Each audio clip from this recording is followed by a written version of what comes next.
So start stream ನಾನು ಮಾಡ್ಕೊಳ್ತೀನಿ ಹೆಂಗೆ ಸರಿ ಇದೆಯಾ?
Good morning, dear students.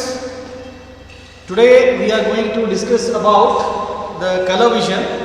So in the previous classes you might have discussed about the anatomy of the eye and then the physics and the errors of refraction, then you might have discussed about the visual pathway and the various lesions which are going to happen in the visual pathway and what are its effects. So in today's class we will discuss about the color vision, right? So as far as the human eye is concerned, it can recognize about 150 different colors in the visible spectrum, and the discrimination and the appreciation of the different colors, it depends upon the ability of receptors in retina. So this is some introduction about the color vision. So color vision is very important because see, if the color vision is affected, right, it is definitely going to affect the normal life of a human being, right? Whenever you go to any tests, like you go to this apply for a job as a pilot or as a driver or loco pilot, so and even the traffic police, right? So there this color vision test is done, right? Because if you are having any defect as far as this color vision is concerned, you are not considered fit to that particular job, because especially the three primary colors which we consider in this color vision, red, green and blue. So if there is any problem with identification of these colors, the person is termed as a color blind, right, depending upon the involvement, right? So as far as these colors are concerned, it is very important, right? Okay, so this is about the color vision. Now something about the visible spectrum, right, because we have uttered the word visible spectrum here. So what is the visible spectrum? So when we pass the sunlight, or when you pass the light through a prism, through a glass prism, so what happens is that light is separated into different colors, right? And the series of the colors, the light, series of the colored light, okay, produced by the prism, that is called as the visible spectrum. And the colors that are going to form this spectrum, they are called as the spectral colors. And these spectral colors are the Vibgya. So violet, indigo, blue, green, yellow, orange, red. Okay. And here the violet which is there, so that is having the minimum wavelength or the least wavelength in that spectrum, that is about 300 angstroms, whereas the red has got the highest wavelength, that is about 8000 angstroms, right? And the light rays which are going to be longer than this red, they are considered as the infrared rays, which are again not this one visible with your eyes, and the light rays which are above this below this 300 angstroms, that is below the violet color this one wavelength, they are considered as the ultraviolet rays. So these two, right, which is above the 8000 and which is below the 3000, right? So these two extraordinary types of rays, they do not evoke any sensation of the vision, right? Okay. So before going into this color vision or the theories of the color vision, so let's first see what are the primary colors, what are the complementary colors, and what are the extra spectral colors. So what exactly are these? What is the primary color? So which are considered as primary color and why they are called as primary colors? Then what are the complementary colors, and then what are the extra spectral colors? So coming to the primary colors. So these primary colors, they are the one which when combined together, they produce white. They produce white. So these are the red, green and blue. So the primary colors are red, green and blue. So when you are going to mix this in equal proportions, it is going to give you white color. Coming to the complementary colors, right? So complementary colors, these are nothing but they are pair of two colors, right? So they are pair of two colors which produce white color when they are mixed in a proper proportion. They are mixed in a proper proportion.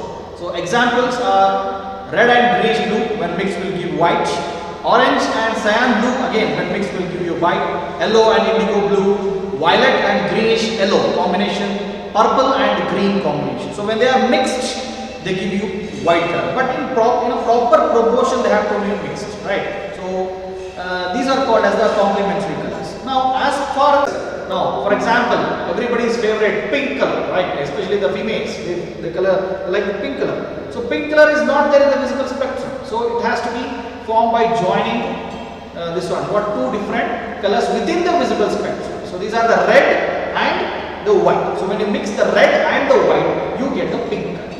Okay? So these are called as extra spectral colors. Another example, okay? So when you are going to mix the violet and red, when you mix the violet and red, you are going to get purple color. You are going to get purple color. So these are called as the extra spectral colors. Okay? So with the knowledge of this, let's go to the next portion of today's class, that is theories of color vision. Right? So there are about 5 theories of this color vision. Coming to the first theory, so this is one of the questions which can be asked as a short note in your examination. Theories of color vision. So this is one of the expected questions and favorite questions as far as the special senses is concerned. So this can come, and even in the theory viva also it can be asked to you when you are discussing about the cranial examination of the second cranial nerve. So during that time, when you will be doing the examination of the color vision by using a Ishihara chart, they can ask you this question in the white. Name the theories of color vision. So let's discuss about that. Coming to the first theory, that is the Thomas Young trichromatic theory. Okay.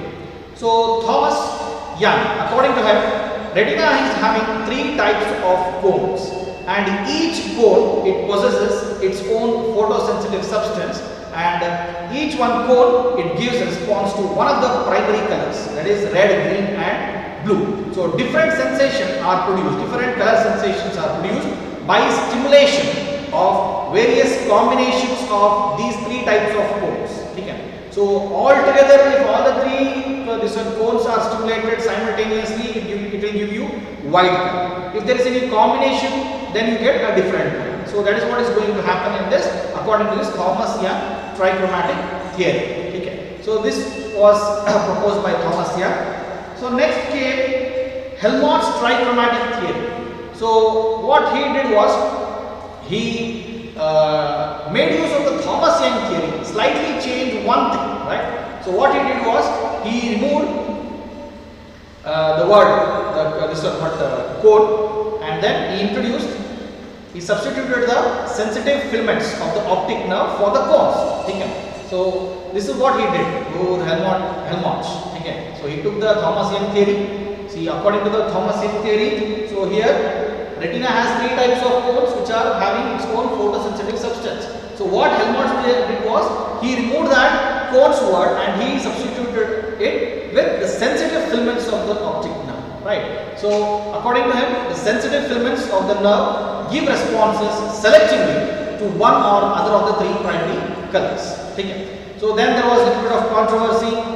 Thomas Young said I was the one who proposed the theory. Then HELMHOLTZ said that I have added to the theory. So finally, to give respect to both of them, it was combined, and this theory was given the name Young-HELMHOLTZ theory, because it had the component from Thomas Young theory. So to respect his contribution, this HELMHOLTZ trichromatic theory was given the name Young-HELMHOLTZ theory also. Coming to the third theory, GRANIT dominator modulator theory.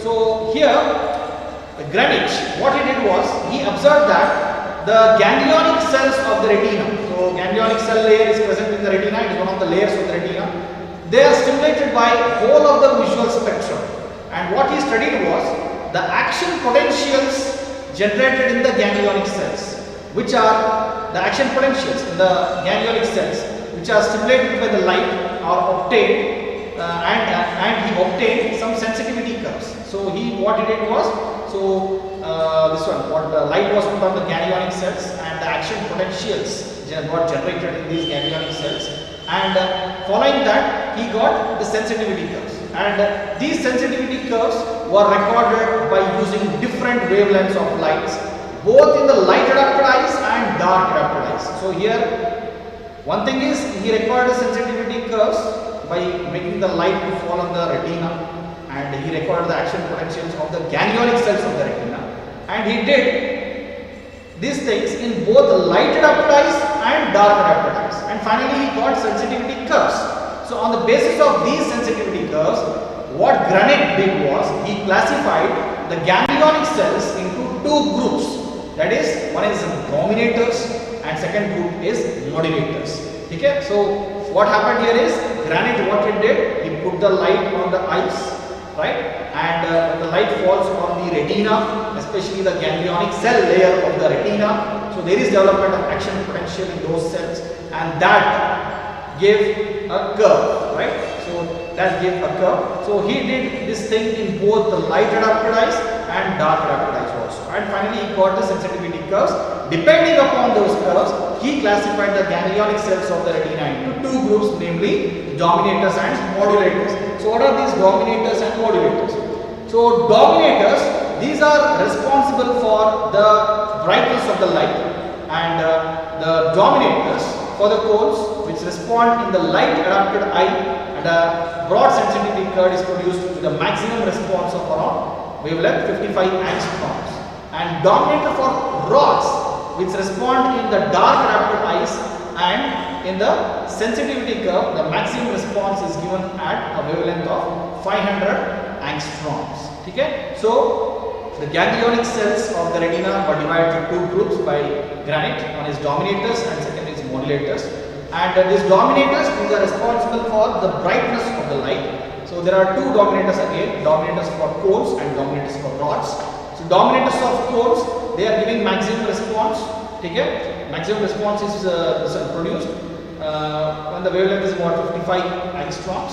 And the dominators for rods, okay, this is for dark adapted eye, and in the sensitivity curve the maximum response is given at the wavelength of 500 angstroms. So dominators is for the brightness of light, whereas the modulators, these are responsible for different color sensations. Okay? So here the modulators of the blue, there are three modulators: modulators of blue, modulators of green, and modulators of red, yellow.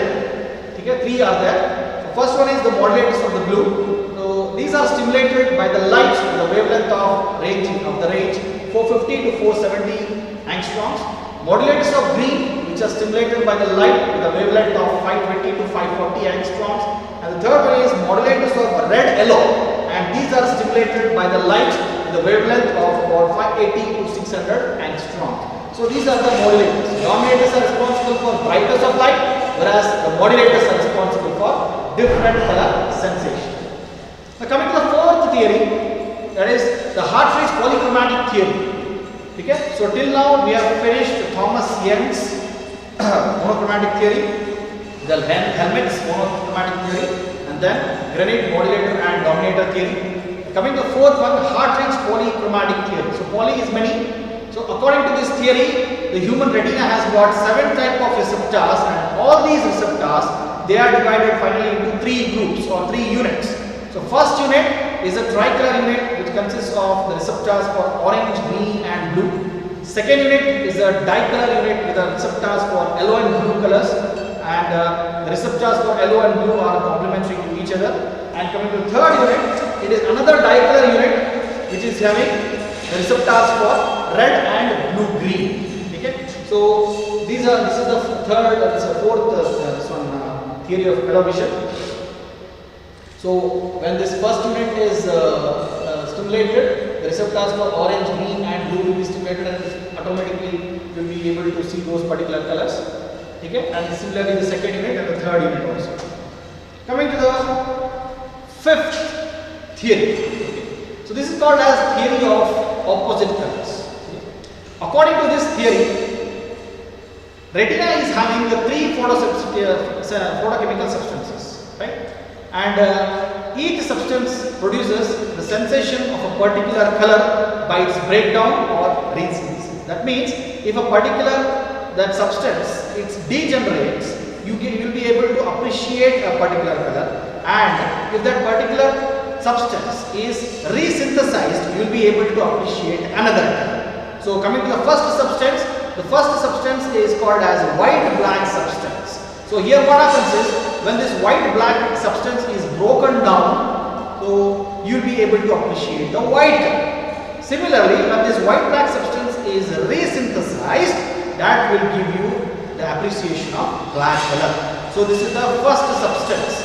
So here we are discussing about the HERING'S theory of opposite colors, wherein we have photochemical substances which when broken down will give appreciation of a particular color, and which one resynthesized will give the appreciation of another color. So in that, the first substance is the white light. Coming to the second one, that is yellow blue. So when this substance is degraded or broken down, it will give a sensation of the yellow color. The person is able to appreciate yellow color, and when it is resynthesized, it causes the sensation of blue color. The blue color is visualized. Similarly, the third substance is called as a red-green substance. So when it is broken down, it causes the sensation of red color, and when it is resynthesized, there is the sensation of green color or appreciation of green color. So this is called as the HERING'S theory of opposite colors. So these are the 5 different theories of color vision. So Thomas Young's monochromatic theory, HELMHOLTZ monochromatic theory. Then we have got the GRANIT dominator and modulator theory, where we have the modulators responsible for our brightness of vision, and the modulators responsible for the color vision. Then we had the fourth one, that is this one, HARTRIDGE. So HARTRIDGE polychromatic theory, where according to that there are 7 receptors for 7 colors. They are again divided into 3 groups: first unit, second unit, and third unit. And lastly, we have this HERING'S theory of opposite colors. Now, coming to the applied aspect of this color vision, so we have color blindness. So the applied aspect as far as the color vision is concerned, so it is the color blindness. Okay. Now, coming to this color blindness, so what is this color blindness? Color blindness, again, it is a sensitive word. So if you term a person as a color blind, so they may feel a little bit awkward. So what I can say is weakness. So weakness for color vision is a more better word to be used. Take it. So what is this color blindness? Color blindness is the failure to appreciate one or more colors, and this is more commonly seen in the males, right, rather than the females, because males are the sufferers, females are the carriers, right? So about 8% of the males are sufferers, and in about 0.4% of the females this can be seen, right? And this color blindness, as it is a sex-linked recessive inherited disorder, so this is more seen in case of males. The males are sufferers, females are carriers, right? So along with this hereditary disease, even some acquired causes are there which can lead to the development of this color blindness, right? Like some ocular diseases are there, accidents are there, injuries are there, and some alcoholism is also one of the causes, then disease of retina, right? So these are the different acquired causes, right? And this color blind, it doesn't mean that the objects are seen only in the black and white. Again, I told you there can be weakness for a particular color, so even they are also called as color blind for that particular color. So we will discuss about that, what are the different types of color blindness, right? And coming to this causes. So causes for the acquired color blindness, number 1 is the trauma. So any injury to the eye due to the accidents or because of the strokes, okay, cerebrovascular accidents, that can result in the color blindness. Then chronic diseases like glaucoma. So we discussed about this in the first class of the eyeball, right, where we have discussed the increased intraocular pressure. So that persistently can lead to the development of glaucoma, right? Then degeneration of macula of eye, retinitis, sickle cell anemia, then leukemias, diabetes, liver diseases, Parkinson's disease, Alzheimer's disease, and multiple sclerosis. So all these things, they can lead to the development of color blindness. Then coming to the use of drugs, okay, abuse, you can say in some cases abuse also, like antibiotics, excessive use of antibiotics. Then certain anti-epileptic drugs can have side effects leading to color blindness. Then anti-TB drugs, barbiturates, and drugs which are used to treat psychological problems and neural disorders can also lead to the development of the various types of color blindness. Then toxins. The toxins present in the fertilizers, then the carbon monoxide, the carbon disulfide, and the chemicals which are having the high lead content. Okay, so poisoning with these also can cause color blindness. Then the common problem in India, alcoholism. So chronic alcoholism, right? Long-term chronic alcoholism can also result in color blindness. Then comes aging. Okay? So color blindness can also occur after about 60 years of age because of the various changes, okay, various anatomical degenerative changes occurring in the eye. So that also can lead to the development of color blindness. Now coming to the classification of the color blindness, right? So based on the HELMHOLTZ trichromatic theory, the color blindness has been classified into three groups: monochromatism, dichromatism and trichromatism. So monochromatism, dichromatism and trichromatism. So monochromatism is complete color blindness. So again it is divided to rod monochromatism and cone monochromatism. We will discuss in detail. Then dichromatism, here you have three types: protanopia, deuteranopia and tritanopia. And then you have the third group, trichromatism. Here you have three types again: protanomaly, deuteranomaly and tritanomaly. So three things are there: protanomaly, deuteranomaly and tritanomaly. So going into details of each this type of color blindness. Coming to the first one, that is monochromatism. So here this is a condition which is characterized by total inability to perceive the color, right? So here the color blind people are also called as achromatopsic, okay? And the person with the monochromatism are also called as monochromats. Here what happens?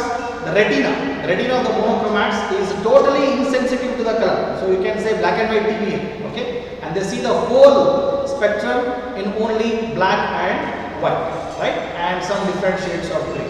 So their life is almost a black and white TV. Even though the world is colorful, they cannot see the world as colorful. They can see the whole world only as black and white and some shades of gray, right? So this is monochromatism. Again, you have got two types here: rod monochromatism and cone monochromatism. So rod monochromatism is a condition in which the cones are functionless and the vision is depending upon only on rods. Okay? So the rod monochromats are totally color blind because color vision is a function of the cones. So cones are functionless here. So as a result, the vision of that person depends only on the rods, and hence the person will be able to see only the whole world in black and white only. Right. Then coming to the cone monochromatism. So cone monochromatism is the condition in which the vision depends upon one single type of cone. And here the central scopotoma does not occur in this condition. Coming to the next type, that is dichromatism. So dichromatism, it is a color blindness in which the subject can appreciate only two colors, right? That's why they are called as dichromats. So they can match the entire spectrum of the colors by only two primary colors because the receptor for the third color is defective. It is weakness. There is weakness, right? So depending upon the weakness for different colors, they are classified to three groups. That is, dichromatism is classified to three groups: protanopia, deuteranopia and tritanopia, right? So coming to the first one, that is protanopia. This is a type of dichromatism which is caused by defect in the receptor of the first primary color, that is red. So here what happens is the red color cannot be appreciated, right? So the red color cannot be appreciated. The persons having this protanopia, so what they will have is they use the blue color and the green color to match the colors. So they get confused with this red color. So red color they get confused as green sometimes. Okay, red color also they will be able to appreciate it as green. So this we come to know when we do this test for color vision, that is by using Ishihara chart. So therein what happens, the thing which is there in the red, so they can think it as a green itself, right? Second one is deuteranopia. So here there is defect in the receptor of the second primary color, that is green. So here the deuteranops, they use both only blue and red colors and they cannot appreciate the green color. Similarly, coming to tritanopia, here the person is having the defect in the receptor of the third primary color, that is blue. So the trichromats, so they use only red and green colors and they cannot appreciate the blue color. Coming to third group, that is trichromatism. So here the trichromatism is a color blindness in which the intensity of one of the primary colors cannot be appreciated correctly, though the affected persons are able to perceive the three colors. Okay. So here the person with this defect, they are called as the trichromats. and they are classified into 3 types. One is the protonomaly, second one is deuteronomaly, and third one is trichromatic. So here what happens is the person can see all the 3 colors, but he will be having weakness in appreciating one of the colors. Okay. Now in protonomaly, the person will have weakness in appreciating the primary color red. Okay. Similarly, deuteronomaly, the person can appreciate the second primary color, that is green, but provided the contrast has to be increased. It has to be made more bright. Then only they will be able to identify that second primary color. Otherwise, they'll have that weakness. They will not be able to properly appreciate the second primary color in the deuteronomaly. Similarly, in trichromatic, they will be not able to appreciate. They will have weakness to appreciate the blue color. So coming to the first one, protonomaly. So this is a type of trichromatism in which the perception for red is weak. So to appreciate the red color, the person requires more intensity of the red than a normal person. So what you can understand here is in trichromatism, here there is weakness for a particular color, whereas in case of dichromatism, the person cannot appreciate a particular color, it's a primary color. In case of trichromatism, there is weakness. Coming to second one, that is deuteronomaly in the trichromatism. So here the person will have weakness for appreciating the green color. Although if you increase the the contrast of this green color, the person will be able to appreciate that green color. It should be made very bright green. Then he can appreciate that green color. Similarly, the third one, that is trichromatic. So here, in this trichromatism, there will be weakness for perception of blue color. So increase the contrast of the blue color, make it more brighter, the person is able to appreciate that. So this is about trichromatic. Okay. Now coming to the test for the color vision. So 3 methods are available to determine this color blindness. One is by using Ishihara's color chart. So this is commonly used in the physiology labs. Okay. So we use this Ishihara's chart. This is made up of lithographic plates. Okay. So in which the numericals are made by using circles of different sizes and different colors against a background, against the background of different circles of different sizes and colors. So here the person will be made to appreciate or made to identify what is there in that lithographic plate. It can be numericals, it can be designs. So you may have to identify the numbers which is there. If he is not having normal color vision, he will be able to identify those particular numbers which are written in that with the help of circles of different colors and different sizes. But if he is having some color blindness, he will not be able to appreciate that properly. Right? So that is about Ishihara's color chart. Other are the Holmgren colored wool test, and third one is by using HERING'S green lantern test. So these are the tests which are used for the color blindness. Okay, so that's all about as far as the color blindness is concerned. Okay, so we have discussed about what is this color blindness, right? So what are the primary colors, what are the secondary colors, what are the extra spectral colors, right? And then we have discussed about what is this spectral colors also. Okay, so remember light passed through the prism, so it will give you the spectral colors. Vibgyor. Okay. So highest is 8000 angstroms for red and lowest is 3000 for violet, and below the 3000 it is the ultraviolet rays, and above the 8000 it is the infrared rays, which are both not visible to our eyes. Okay. Then we have got primary colors red, blue and green, and when you mix these 3 colors in a proper proportion, you get the white color. Okay. Again, coming to this theories of color vision, so we have got 5 theories here. So we have discussed those theories also in detail, right? And coming to the applied aspect, that is the color blindness. So color blindness again inherited, sex-linked recessive disorder. Males are sufferer, female carriers. About 8% of the males have this problem, that is color blindness. And again, it is classified into 3 groups: monochromatism, dichromatism, and trichromatism. Monochromatism, complete absence of the color vision, right? The person's life becomes black and white TV, right? So again, they are classified into Rod's monochromatism and cone monochromatism. Then you have got the second group, that is dichromatism. Here the person is having defect in identifying one primary color. So if it is red, it is protanopia.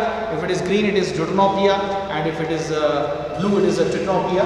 And then comes the trichromatism. In trichromatism, the person is able to appreciate all the three colors, but will have weakness for one particular primary color. So if it is for red, it is protonomaly. If it is for green, it is deuteromaly, and if it is for blue, it is called as a trichromaly. Then you got the test for color vision.